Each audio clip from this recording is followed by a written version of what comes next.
ಬೆಳಗಾವಿ ಅಧಿವೇಶನದ ಮಧ್ಯೆ ರಾಜಕೀಯ ನಾಯಕರ ಡಿನ್ನರ್ ಮೀಟಿಂಗ್ ಜೋರಾಗೇ ಇದೆ. ಸಿಎಂ ಡಿಸಿಎಂ ಆಯಿತು. ಇದೀಗ ಸಚಿವ ಸತೀಶ್ ಜಾರಕಿಹೊಳಿ ಡಿನ್ನರ್ ಮೀಟಿಂಗ್ ಆಯೋಜಿಸಿದ್ದಾರೆ. ಸಿಎಂ ಸಿದ್ದರಾಮಯ್ಯಗೆ ಸಚಿವ ಸತೀಶ್ ಜಾರಕಿಹೊಳಿ ಆಹ್ವಾನಿಸಿದ್ದು ಗುರುವಾರ ಔತಣಕೂಟ ಏರ್ಪಡಿಸಲಾಗಿದೆ. ರಾಜ್ಯದಲ್ಲಿ ನಾಯಕತ್ವ ವಿಚಾರ ಚರ್ಚೆಯಾಗ್ತಾ ಇರುವ ಬೆನ್ನಲ್ಲೇ ಉಭಯ ನಾಯಕರ ಡಿನ್ನರ್ ಮೀಟಿಂಗ್ ತೀವ್ರ ಕುತೂಹಲ ಮೂಡಿಸಿದೆ. ವಿಧಾನಸಭೆಯಲ್ಲಿಂದು ಅನುದಾನ ತಾರತಮ್ಯ ವಿಚಾರವಾಗಿ ಸರ್ಕಾರದ ವಿರುದ್ಧ ಸ್ವಪಕ್ಷೀಯ ಶಾಸಕರು ಬೇಸರ ಹೊರಹಾಕಿದ್ರು. ಮಧುಗಿರಿಗೆ 100 ಕೋಟಿ ಅನುದಾನ ಕೊಡ್ತೀರಾ, ನನ್ನ ಕ್ಷೇತ್ರಕ್ಕೆ ಯಾಕೆ ಅನುದಾನ ಕೊಡ್ತಿಲ್ಲ ಅಂತ ಶಾಸಕ ಕುಣಿಗಲ್ ರಂಗನಾಥ್ ಬೇಸರ ವ್ಯಕ್ತಪಡಿಸಿದರು. ಈ ವೇಳೆ ಮಧ್ಯಪ್ರವೇಶ ಮಾಡಿದ ಪ್ರತಿಪಕ್ಷ ನಾಯಕ ಅಶೋಕ್ ಅವರು ಸಿಎಂ ಕುರ್ಚಿ ಮೇಲೆ ಕಣ್ಣಿಟ್ಟಿದ್ದಾರೆ ಅಂತ ಕಾಲೆಳೆದ್ರು. ಇದಕ್ಕೆ ಉತ್ತರಿಸಿದ ಸಿದ್ದರಾಮಯ್ಯ 5 ವರ್ಷ ಇರ್ತೀವಿ ಅಂತ ಅಂದ್ರು. ಈ ವೇಳೆ ಕುರ್ಚಿ ಗದ್ದಲ ಮತ್ತೆ ಜೋರಾಯಿತು. ಏನು ಇವತ್ತು ಬಡವರ ಬಗ್ಗೆ ಇರುವಂಥ ಸರ್ಕಾರನ ಕೆಟ್ಟ ಹೆಸರು ಬರಬಾರ್ದು ಅನ್ನೋದಕ್ಕೋಸ್ಕರ ನಾನು ಮಾನ್ಯ ಮುಖ್ಯಮಂತ್ರಿಗಳ ಗಮನಕ್ಕೆ ತರಲಿಕ್ಕೆ ವಿಶೇಷವಾಗಿ ನಿಮ್ಮನ್ನ ಬಳಸ್ಕೊತಾ ಇದ್ದೀನಿ ಮಾನ್ಯ ಸಭಾಧ್ಯಕ್ಷರೇ. ಇವತ್ತು ಕುಣಿಗಲ್ ತಾಲೂಕಲ್ಲಿ ಸುಮಾರು ಎಲ್ಲ ಇವತ್ತು ಮಧುಗಿರಿಲಿ 100 ಕೋಟಿ ಕೊಡುವಂಥ ಸಂದರ್ಭದಲ್ಲಿ ನನ್ನ ತಾಲೂಕಿಗೆ ಸುಮಾರು ವರ್ಷದಿಂದ 1 ಕೋಟಿ ಕೊಡ್ಲಿಕ್ಕೆ ಅವಕಾಶ ಇಲ್ಲ ಅಂದ್ರೆ ನಾನು ಎಲ್ಲಿಗೆ ಹೋಗ್ಲಿ ಮಾನ್ಯ ಸಭಾಧ್ಯಕ್ಷರೇ? ಮಾನ್ಯ ಮುಖ್ಯಮಂತ್ರಿಗಳು, ಮಾನ್ಯ ಅಧ್ಯಕ್ಷರೇ, ರಂಗನಾಥ್ ಅವರು ಬಹಳ ಆಕ್ರೋಶದಿಂದ ಕೆಲವು ವಿಚಾರಗಳನ್ನು ಪ್ರಸ್ತಾಪ ಮಾಡಿದ್ದಾರೆ. ಕಳೆದ ವರ್ಷ 24-25ರಲ್ಲಿ 5,600 ಕೋಟಿ ಕಮ್ಮಿ ಬಡ್ಡಿ ದರದಲ್ಲಿ ನಬಾರ್ಡಿಂದ ಬರಬೇಕಾಗಿತ್ತು. ನಾವು ಬಜೆಟ್ ಕಡಿಮೆ ಆದದ್ದು 2,185 ಕೋಟಿ, 185 ಕೋಟಿ, 3,415 ಕೋಟಿ ಮಾತ್ರ ಬಂದದ್ದು. ಸೊ ಹಾಗಾಗಿ ಆ ಪ್ರಪೋರ್ಷನೇಟ್ ಆಗಿ ಕಡಿಮೆ ಆಗಿದೆ ಸಾಲ. ಬಟ್ ಮಧುಗಿರಿ ಪ್ರಸ್ತಾಪ ಮಾಡಿದ್ರು. ಮಧುಗಿರಿನಲ್ಲಿ ಅಲ್ಲಿ ಜಾಸ್ತಿ ಕೊಟ್ಟಿದ್ದಾರೆ, ಇಲ್ಲಿ ಕಡಿಮೆ ಕೊಟ್ಟಿದ್ದಾರೆ ಅಂತಕ್ಕಂಥ ಮಾತುಗಳನ್ನು. ಮಧುಗಿರಿನಲ್ಲಿ 26% SC ಜನಾಂಗದವ್ರು ಇದ್ದಾರೆ. ಕುಣಿಗಲ್ನಲ್ಲಿ ಬರೀ 8% ಮಾತ್ರ SC ಜನಾಂಗದವ್ರು ಇದ್ದಾರೆ. ಹಾಗಾಗಿ ಅಲ್ಲಿ ಸ್ವಲ್ಪ ಜಾಸ್ತಿ ಕೊಟ್ಟಿರ್ಬೋದು. ಈ ವರ್ಷ ಇದು ನಾರಾಯಣಸ್ವಾಮಿ ನಾರಾಯಣಸ್ವಾಮಿ ರಂಗನಾಥ್ ಹೇಳಿದಿರಲ್ಲ ಸರ್,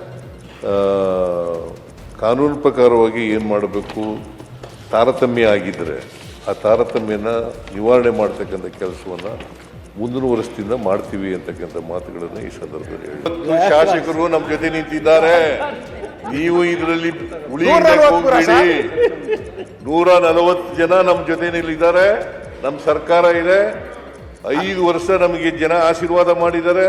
2023ರಲ್ಲಿ 28ರಲ್ಲೂ ನಾವೇ ಬರ್ತೀವಿ. ಹೌದಾ? 28ರಲ್ಲೂ ನಾವೇ ಬರ್ತೀವಿ ಅಧಿಕಾರಕ್ಕೆ.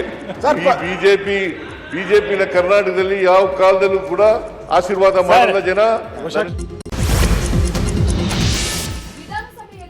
ಸ್ಥಾನ ನಾಯಕತ್ವದ ಬಗ್ಗೆ ಜಟಾಪಟಿ ನಡೀತಾ ಇದ್ರೆ ಡಿಸಿಎಂ ಡಿಕೆ ಶಿವಕುಮಾರ್ ಮಾತ್ರ ಸೈಲೆಂಟ್ ಆಗಿದ್ರು. ಪ್ರತಿಪಕ್ಷಗಳ ಟೀಕೆಗೆ ಸಿಎಂ ಸಿದ್ದರಾಮಯ್ಯ ಎಚ್ಚರಿಕೆಯಿಂದಲೇ ಉತ್ತರ ನೀಡ್ತಾ ಇದ್ರು. ಹೈಕಮಾಂಡ್ ಹೇಳುವವರೆಗೂ ಕೂಡ ಮುಖ್ಯಮಂತ್ರಿ ಅಂತಾನೂ ಕೂಡ ತಿರುಗೇಟು ನೀಡ್ತಾ ಇದ್ರು. ಆದ್ರೆ ಎಲ್ಲವನ್ನ ನೋಡ್ಕೊಂಡು ಲೈಟ್ ಸ್ಮೈಲ್ ಮಾಡಿಕೊಂಡು ಡಿಕೆಶಿ ಕೂತಿದ್ರು. ಸವದಿ ಬಳಿ ಒಮ್ಮೆ, ಪೊನ್ನಣ್ಣ ಬಳಿ ಇನ್ನೊಮ್ಮೆ ಕೂತು ಎಲ್ಲವನ್ನ ನೋಡ್ತಾ ಇದ್ದ ಡಿಕೆಶಿ ನಗ್ತಾ ಇದ್ರು.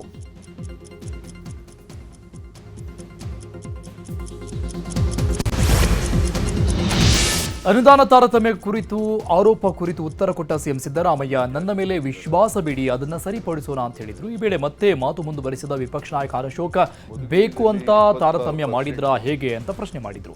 ಉರಿಯೋ ಬೆಂಕಿಗೆ ತುಪ್ಪ ಹಾಕೋಕ್ ಹೋಗ್ಬೇಡಿ ನೀನು ಅಂತ ಅಶೋಕ್ಗೆ ಸಿಎಂ ತಿರುಗೇಟ್ ಕೊಟ್ಟು, ಇತ್ತ ಹಾಗಿದ್ರೆ ಉರಿಯುತ್ತಿದೆಯಾ ಗ್ಯಾರಂಟಿ ಅಂತ ಅಶೋಕ್ ಸಿಎಂಗೆ ಕೌಂಟರ್ ಕೊಟ್ರು.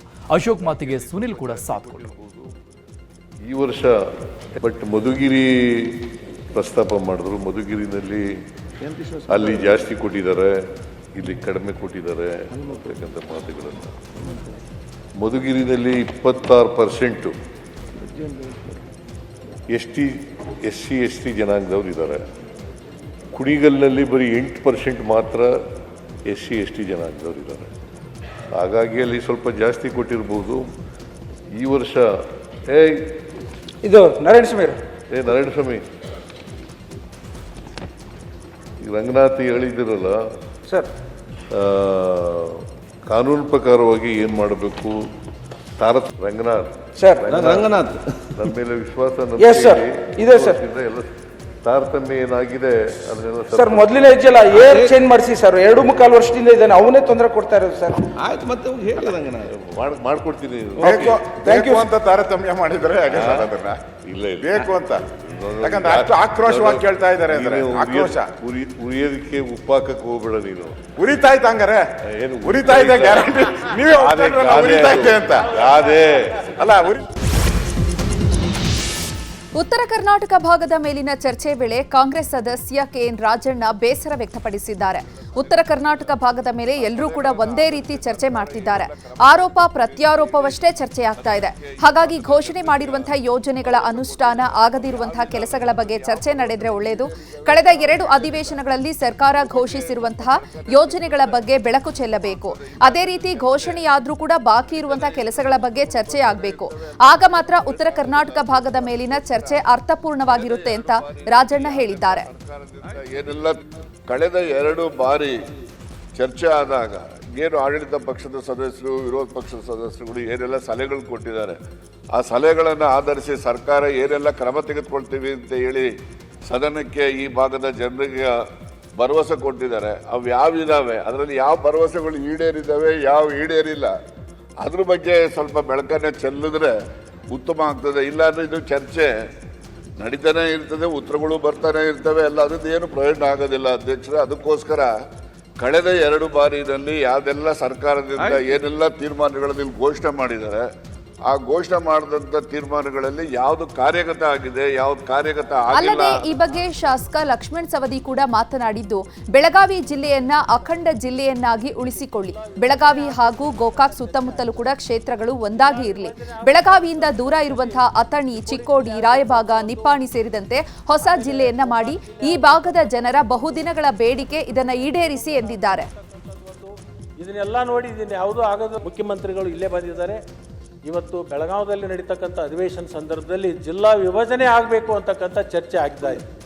ಜಿಲ್ಲಾ ವಿಭಜನೆ ಆಗಬೇಕಾದಂಥ ಸಂದರ್ಭದಲ್ಲಿ ಚಿಕ್ಕೋಡಿ ಜಿಲ್ಲೆ ಆಗಬೇಕು ಅಂತ ಒಂದು, ಆಮೇಲೆ ಗೋಕಾಕ್ ಜಿಲ್ಲೆ ಆಗಬೇಕು ಅಂತಕ್ಕಂಥದ್ದು ಒಂದು, ಅದರ ಜೊತೆಗೆ ಬೈಲಹೊಂಗಲ್ ಆಗಬೇಕು ಅಂತಕ್ಕಂಥದ್ದು ಒಂದು. ಇದನ್ನೆಲ್ಲ ನೋಡಿ ಇದನ್ನು ಯಾವುದೂ ಆಗೋದಿಲ್ಲ. ಇನ್ನು ಕೊನೆಯದಾಗ ಅದು ಅಖಂಡ ಜಿಲ್ಲೆ ಇರಲಿ, ಇಲ್ಲಿ MESದ ಪ್ರಾಬಲ್ಯ ಹೆಚ್ಚಾಗಬಾರ್ದು. ಇದು ಅಖಂಡ ಜಿಲ್ಲೆಯನ್ನು ಮುಂದುವರಿಸ್ಕೋಬೇಕು.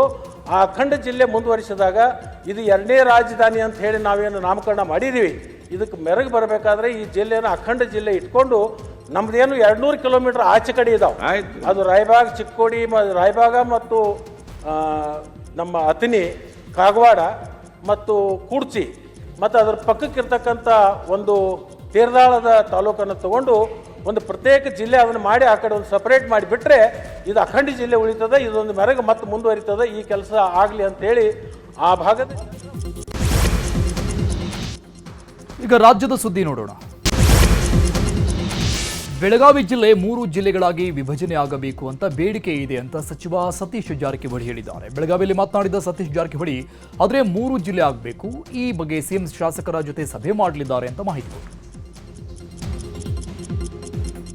ಜಿಲ್ಲೆ ವಿಭಜನೆ ಬಗ್ಗೆ ಪತ್ರ ಕೊಟ್ಟಿದ್ರಿ ಸರ್, ಸಭೆ ಯಾವಾಗ ಕರಿಬಹುದು ಸಿಎಂ ಅಂತ ಹೇಳಿದ್ವಿ. ಸಿಎಂ ಅವ್ರು ಹೇಳಿದಾರೆ ಸಭೆ ಕರಿತದೆ, ಗೊತ್ತಿಲ್ಲ ಯಾವಾಗ ಕರಿತಾರೆ, ರಿಮೈಂಡರ್ ಮಾಡ್ತೀನಿ. ಸಭೆ ಆಗಬೇಕು ಫಸ್ಟು ಶಾಸಕ. ಮಳವಳ್ಳಿಗೆ ಬಂದಿಳಿದ ರಾಷ್ಟ್ರಪತಿ ದ್ರೌಪದಿ ಮುರ್ಮು ಅವರನ್ನ ಹೂಗುಚ್ಛ ನೀಡಿ ರಾಜ್ಯಪಾಲ ತಾವರ್ಚಂದ್ ಗೆಹ್ಲೋಟ್ ಸ್ವಾಗತ ಮಾಡಿದ್ರು. ಕೇಂದ್ರ ಸಚಿವ ಕುಮಾರಸ್ವಾಮಿ, ಮಂಡ್ಯ ಜಿಲ್ಲಾ ಉಸ್ತುವಾರಿ ಸಚಿವ ಚಲುರಾಯಸ್ವಾಮಿ ಸ್ವಾಗತಿಸಿದ್ರು. ಮಳವಳ್ಳಿ ಪಟ್ಟಣದ ಶಾಂತಿ ಕಾಲೇಜು ಮುಂಭಾಗದಲ್ಲಿ ನಡೀತಾ ಇರುವಂತಹ ವೇದಿಕೆ ಕಾರ್ಯಕ್ರಮದಲ್ಲಿ ರಾಷ್ಟ್ರಪತಿಗಳು ಭಾಗಿಯಾಗಿದ್ರು. ಸುತ್ತೂರು ಮಠದ ಶಿವರಾತ್ರಿ ದೇಶಿಕೇಂದ್ರ ಸ್ವಾಮೀಜಿ ನೇತೃತ್ವದಲ್ಲಿ ಈ ಕಾರ್ಯಕ್ರಮ ನಡೆಯಲಿದೆ. ಇಂದಿನಿಂದ ಡಿಸೆಂಬರ್ 22ರವರೆಗೆ 7 ದಿನಗಳ ಕಾಲ ಬೃಹತ್ ಸಮಾರಂಭ ನಡೆಯಲಿದೆ. ಕಾರ್ಯಕ್ರಮದ ಬಳಿಕ ಮಾತನಾಡಿದ ದ್ರೌಪದಿ ಮುರ್ಮು, ಸುತ್ತೂರು ಪರಂಪರೆ ನಾಡಿಗೆ ನೀಡಿರುವಂತಹ ಕೊಡುಗೆ ಬಗ್ಗೆ ಸ್ಮರಿಸಿದ್ರು.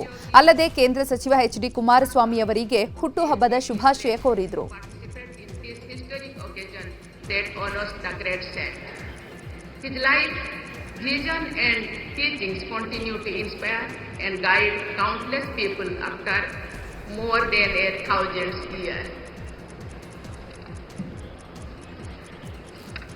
across the ages, saints have enlightened humanity through their wisdom and compassion.